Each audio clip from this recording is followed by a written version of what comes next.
ராகுவுடன் குரு. ராகுவோட குரு சேரும் பொழுது அருமையான பெஸ்ட் பலன். ராஜயோகாதிபதி ஒண்ணுமே ராகு திசைக்கு முன்னாடி அவன் 0 சார். ராகு திசை முடிகிறப்ப அவன் மல்டி மில்லியனர் அப்படிங்கிற அமைப்பு. அந்த குருவே வந்து மேஷ லக்னம், விருச்சிக லக்னம், கடக லக்னம், சிம்ம லக்னம் போன்ற லக்னத்துக்கு ராஜயோகாதிபதியாக செயல்படக்கூடிய அந்த குருவோட ராகு சேரும் பொழுது அவரே ஒரு ராஜயோகாதிபதி இன்டூ 10x. அத குரு சண்டால யோகம்னு சொல்லுவாங்க இல்லையா? குரு சண்டால யோகம் வந்து குரு பாதிப்பு ராகுக்கு நல்லது, குருக்கு தான் பாதிப்பு, குரு திசை நல்லா இருக்காது. ராகு தான் பாசிட்டிவா இருக்கும். ஸோ ராகுல வந்து கொட்டுறது, ஒரு பெரிய அரசியல்வாதிக்கு பினாமியா போகிறது,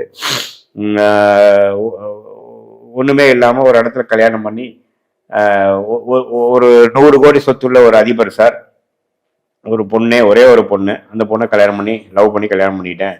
அந்த 1000 கோடி சொத்து 100 கோடி சொத்துக்கு நான் ஒருத்தனே அதிபதி ஆகிட்டேன். அதை இன்னும் பல மடங்கு நான் வளர்த்திட்டேன், பெரிய லெவலில் கொண்டு போயிட்டேன்.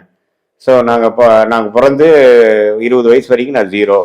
இப்போ எனக்கு 50-60 வயசு ஆகுது, ராகு திசை இப்போதான் முடிய போகுது, இப்போ எங்கிட்ட ஒரு 5000 கோடி இருக்கு அப்படிங்கிற அளவுக்கு ஆகக்கூடிய அமைப்பு.